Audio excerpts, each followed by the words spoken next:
Hello Sagittarius friends, I'm Annie Botticelli and welcome to my Sagittarius November 2022 Astrology Horoscope Forecast. Oh yes, the good stuff returns is the name of the theme of this month for us, and I'm very excited to get into all of those reasons why. If you want to get more free goodies, check in the notes underneath this video or podcast and see the links there where you can connect with other things that I make for you to make the most of the starry possibilities. This is for you if Sagittarius is your sun sign, your moon sign, your rising sign, or any other placement of Sagittarius that you have. This is going to be part of your astrological picture.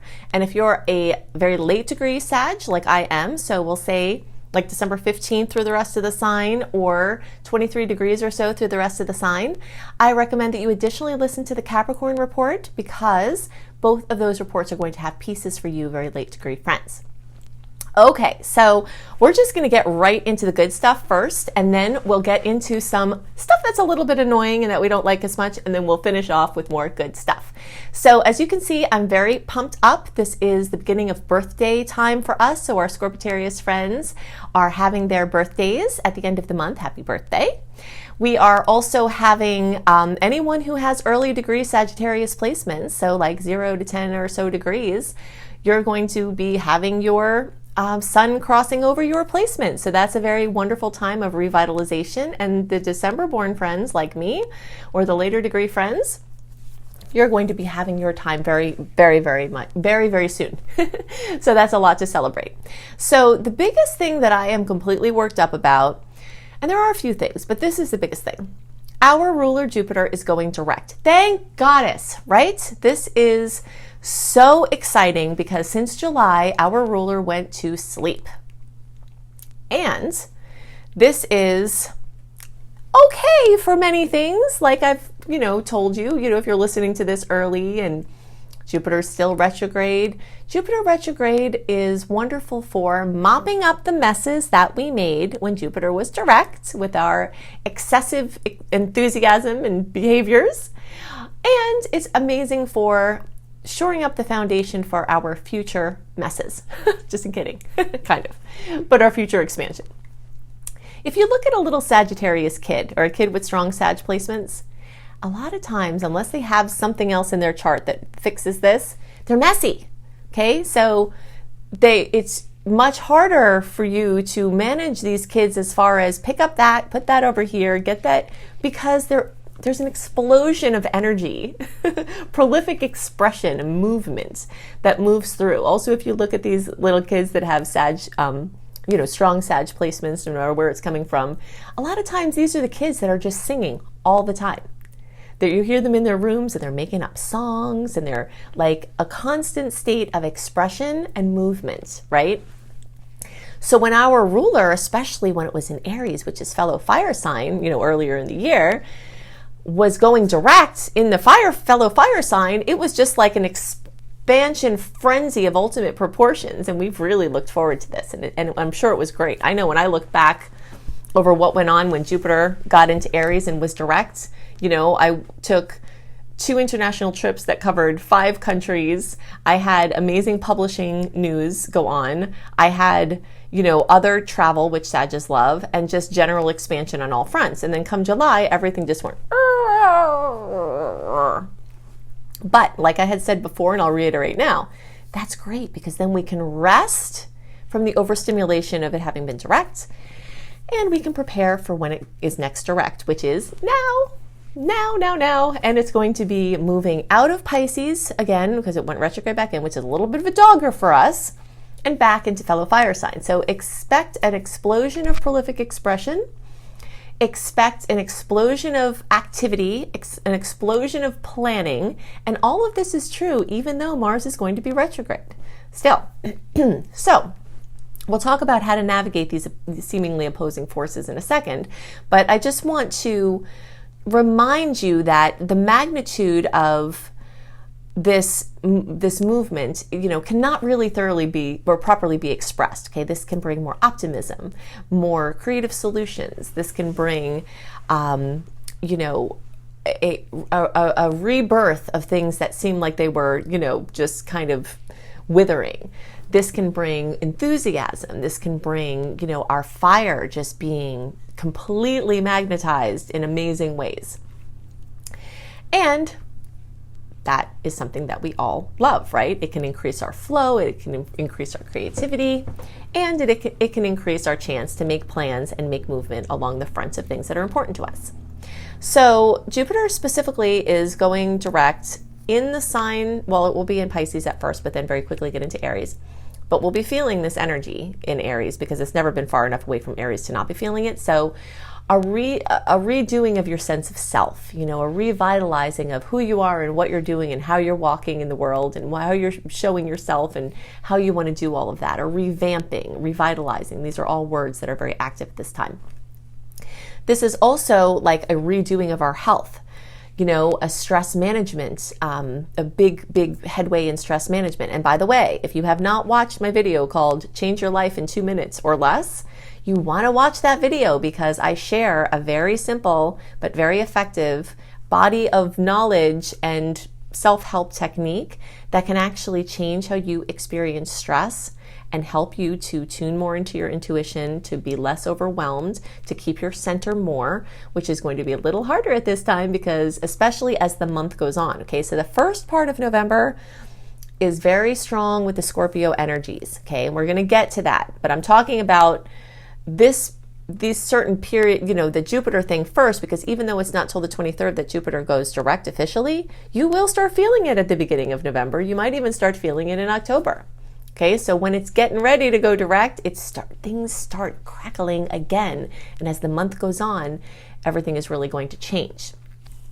So this is, very exciting. But the point is that with everything starting to get supercharged, that chance for you being overstimulated and your old stress patterns coming in can be very relevant. So definitely look for Change Your Life in 2 Minutes video. And, and actually if you're into that kind of stuff like wellness tips and ways that you can experience the astrological transits that are difficult in softer ways, I have a new section in my AnnieBAstrology.com exclusive content portal that is just focused on how to experience difficult astrological transits and general stress in softer, easier, more functional ways. Okay, so I'm devoting a whole section to that now. And you can check that out at AnnieBAstrology.com. But in any case, you can check out my free video as well. So Jupiter's waking up. We love it. We're happy. All of those things are going to flow again. The good stuff returns is, the theme here, and it's a lot to celebrate. And you will start feeling that even at the beginning of the month, even though it takes a little longer for the Sag energies to develop, which is the second half of the month, and for Jupiter to be officially direct. So now let's talk about the stuff that comes before, okay? So while this is kind of happening and you will feel it, we have a lot of water to contend with, and we've got a lot of Scorpio energy to contend with. And if you've been watching my work for a while, then you will know that I have explained and that you have confirmed to me that this is true, that the period of time when the planets are in Scorpio and the time before our birthday time, or the time when basically October, November, can be kind of difficult for us. Part of that is because Scorpio energies load up our 12th house of our subconscious mind. They rattle all of our fears. They enhance addictive energy. They, bring up unresolved issues. They increase anxiety, and they can cause us to not sleep as well, which can make it harder to deal with everything else. So this is purposeful, okay? So we're not victims of this. This is purposeful by the universe to show us all the things that we're afraid of, show us all the things we don't want, just in time for us to make our birthday wishes or our intentions. If it's not your birthday time and the sun is just crossing over your Sag placement, you can use that for fueling your intentions to create more of the life that we do want. All right, so you'll be feeling that. You will be more emotional, or people around you will be more emotional, and you will have to slow down and show up for these people, which might also mean that you might have to take on more because certain people are not able to do it and you have to shoulder some of their weights. All right, so your deep relationships are going to come up in a very big way. Your spouse or your partner may go through something, or they may be stressed, or they may be having even something super positive going on that you just need to devote more energy towards supporting them. So just know that, in the beginning part of the month, especially the first half of November, and still this is a carryover from October, you might notice that they actually need more support, and you might have to keep tabling some of your bigger dreams or some other things you want to do to show up for the people in your life.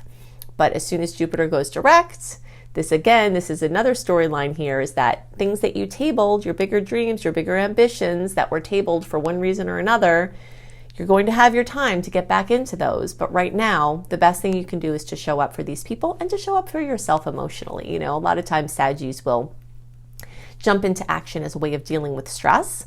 And that's okay, as long as you're also stopping to feel and deal with the emotions that are happening, because you don't want to stuff them, because they could turn into physical maladies that you then have to slow down to work with, and you don't want that to happen, okay?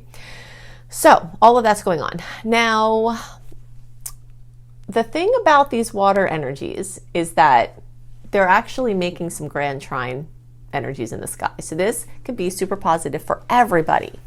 So what does it mean? Let's break it down. We've got Mercury, the Sun, Venus, transiting South Node, all in Scorpio. Then we have Estrella, Juno, we have the Neptune, we've got Jupiter, all in Pisces. Then we have, and this is something that you would not see if you weren't looking at the star goddesses, okay? Because those things we just talked about are trining. And they're bringing a lot of harmony in the emotional realms and, you know, in the cooperative realms, helping us to have deeper insights and to slow down and to kind of dwell more in the lesser seen realms than the tangible things. Now we bring in Black Moon Lilith and Pallas Athena in Cancer, and it makes a grand trine. Okay, so these energies are lighting up the highest form of coherent sacred geometry in our lives, in the astrology, in our charts, and this is really magical. Now for Sagittarius, this takes place in our water houses as well. So it's the water signs, and it's the 12th, 4th, and 8th houses, okay? So that's just double energy of the chance for us investing energy in our relationship and our emotions to turn out magnificently, and the chance for quiet personal pursuits, you know, exciting insights and revelations from a divine, you know, course. Anything having to do with our family, our relationships, our homes, our, you know, shared income, our resources, all of that is getting lit up by this beautiful grand water trine. And the fact that water energies in general don't always flow super well for us, the fact that they're in a trine configuration can help any challenges that come from that to make it easier and have better outcomes. I have always been framing my work as, if there is a possible challenge in the sky, we can make that good. We can do something with that. That can be fuel for authentic movement, inner and outer movement. And now, since the last time I recorded horoscopes, I actually had a confirmation come to me that scientifically there have been studies that have shown, and they've done it in all these different ways, I'm not going to get into all of it, but that if you reframe stress, you actually can experience stress differently. That the physiological response in your body to stress and the outcomes achieved when you reframe stress as positive can actually change how you experience it down to a cellular level. So this is true and this is real, and we can do this, okay? So we're gonna have to slow down, that's a fact, in certain ways, and then we're gonna ramp things up, but we're going to have to take time for emotions. We're going to have to spend a lot of time focusing on the people in our lives and really invest in those relationships. And then towards the end of the month, we're going to blaze saddles with our own pursuits, and everything will be better for having taken that time. Okay, so I told you that I was going to talk about Mars retrograde and kind of understand better how to navigate the fact that Mars is going to sleep as of the end of October and the fact that Jupiter's waking up, okay? So Mars is how we use our energy. Mars going into retrograde can make us more lazy, can make us more undirected. The fact that it's in Gemini can make us more scattered and, you know, distracted. And you will see those things for sure. But if we do this one thing, it's actually kind of two things within one. Jupiter's going to light things up. Mars is going to shut some things down. If we stop trying to force the things that were shut down by Mars, creating the frustration, which is the cue to us that this is happening, if we stop trying to force those things and we instead put our energy behind the things where it's like, we're hot on this right now and it's flowing, the opportunities are here and we're going with them, then we just have to restructure our energy. And it sounds like common sense, but surprisingly, people don't actually do that. For the most part, we're like, I'm going to do this and this is what I'm doing. And it's like, okay, sometimes that is actually well indicated. We have to push through certain blocks at certain times. But when we're working with the stars being complex like it is, with these certain things retrograde, these certain things direct, the best thing that you can do is to be aware, and frustration will be your beautiful guide and your beautiful angel. So if you feel frustrated, then you can say, "Mwah, thank you, I'm frustrated." Why? Because you know that you have to take your foot off the gas in that area, and you've got to move it into the areas that are lighting up. Now, if it happens to be that the things that are not working out are things that are like necessary, then you can use the fact that Mars is in Gemini by doing little short spurts, microtasking, which as a Sag, I'm a master microtasker, and you probably are too. If you do things when your attention span is like 5 minutes, like in 5 minutes I do this thing, and it's like, okay, maybe I finish that thing in 5 minutes, maybe I don't. But I go back to it after I circle through doing 5 minutes of other things, and then everything gets brought up to completion. That's how our energy works. But this is a time, if there's something you absolutely have to do, and it's just like you have ants in your pants like crazy, as you may as the month starts to go on and the Sag energies start to light you up, then, just try to do things in short spurts to bring them towards completion, and don't force yourself to stay put if it's creating frustration, okay? So that will definitely change how you experience this. So the last thing that we have to talk about is the eclipse. And this is a big deal. And we definitely can't let this get, dwarfed with our excitement about our gas giant ruler going direct and the planet starting to move into our sign, which is a joyous time. We have to talk about this eclipse because it is an eclipse cycle. It is a profound time of change. We are going to see changes going on for us. We are going to see changes going on for our partners or significant others or people that are close to us. And we want to just kind of understand what's happening here. So let's take it piece by piece. The first thing to know is that we are in this Scorpio-Taurus eclipse cycle that started at the end of 2021 and will go till the end of 2023. For those 2 years, we are in this process of flip-flopping and shoring up and clearing out the karma and stepping into the highest expression in the energies of our own resiliency, self-sufficiency, and earned income, and also our shared resources, our connection with others, and our deep, intimate relationships, including our relationship with money. So those things are getting swapped around. Our me versus we, as I like to call it, sector, and my stuff and our stuff sectors are really coming on strongly. And you will notice this, things having to do with the questions of, is this mine? Is this ours? Is this yours? Like all of this is shuffling around and coming up. And it's going to continue to do that. Okay, so you can be sure that that's going to happen. The next thing to note is that this is happening in our house of health, wellness, pets. And so what is it that's happening? We've got, first of all, the Scorpio eclipse is happening October 25th at 2 degrees of Scorpio. And that is a solar eclipse. So definitely watch my October report to understand the implications of that eclipse for Sagittarius. But we are still going to be feeling those ramifications in November, because there's not just a neat little time that it fits in. It sort of spills around. Now in November, we've got November 8th, 16 degree of Taurus lunar eclipse, okay? So this is a time of great activation of change, of saying goodbyes to things we may or may not want to say goodbye to, of saying hellos to things that we may or may not want to say hello to. And there's just a new way of being that is happening that's clearing up karma. There's a strong link to the nodes. The nodes are the most important placements in the chart according to my own perceptions. Sorry about that. My own perceptions, because it's our karma and our dharma, our things that we came in with to clear, our gifts that we came in with to utilize, our highest expression this lifetime.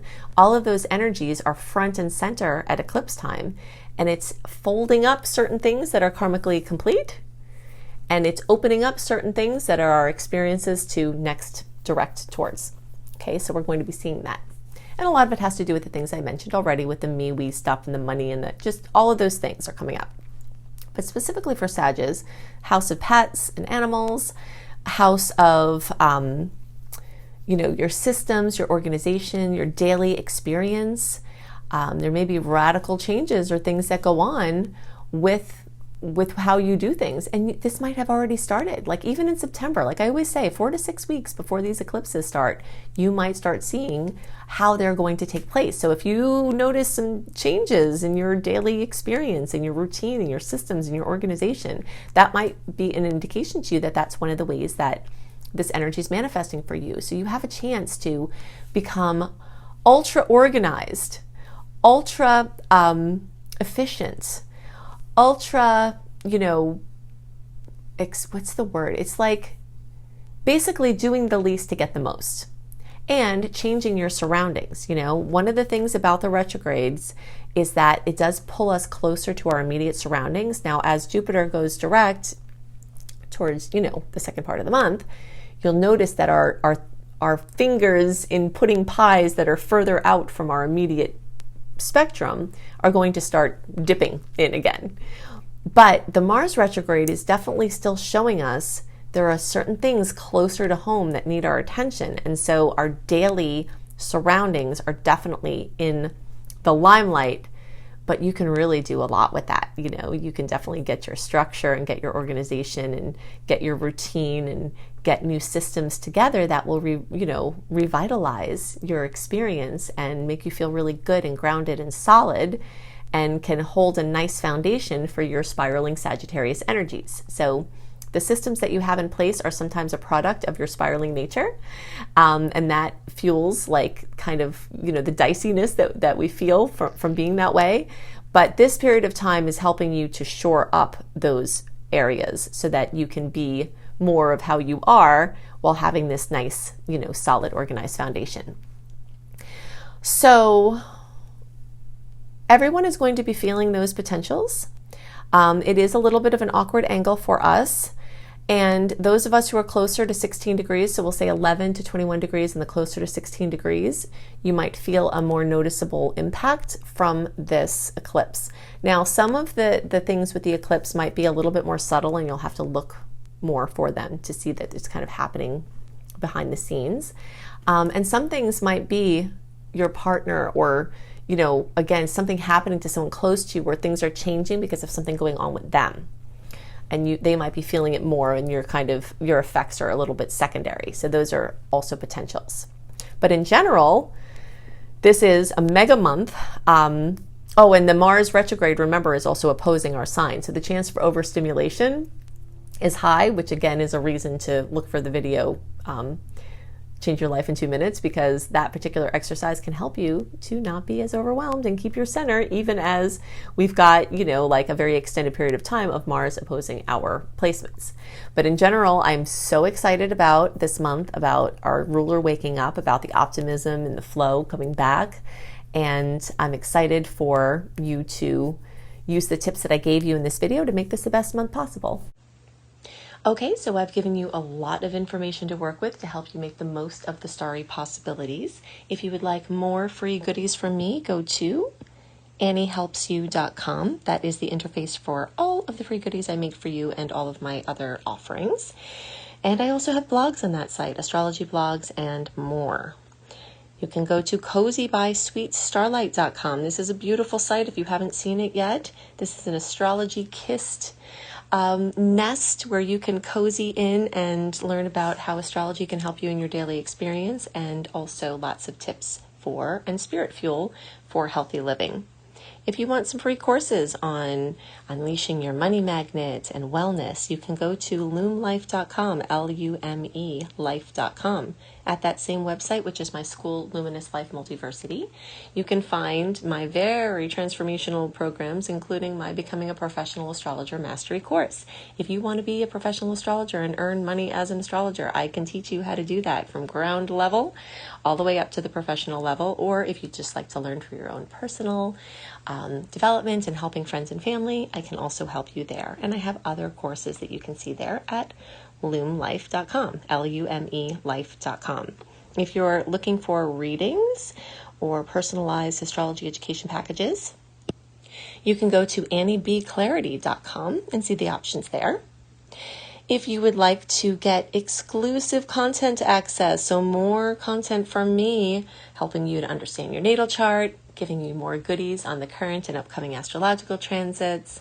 If you want to understand many ways that you can make tough astrological transits easier, you can find all that at anniebcastrology.com. Now for my books. I have 3 books that are available and more on the way. You can find Planetology, How to Align with the Natural Rhythms of the Universe, on the shelf at all major booksellers in the Mind, Body, Spirit section. And that is a very beautiful hardcover, in-depth book. You can also get it online or at any indie bookstore. My other book, Radical Prayer, Transform Your Life and the World in 28 Days. This is a non-denominational prayer and affirmation book. I've heard a lot of people carry it around in their bag with them and refer to it often. It's a beautiful book. You can find it through any major bookseller and online, also at indie stores. And my new release of my very first book, which is a spiritual novel called Tough Pill to Swallow. So it's a beautiful, supernatural, autobiographically inspired book. Tough Pill to Swallow is based on my experience working for Big Pharma decades ago, selling a drug that got recalled. And you'll see more about that in Tough Pill to Swallow, which you can also order online or order through any major bookseller or indie bookseller. I hope you have a wonderful month, and I'll see you in the next video. Bye.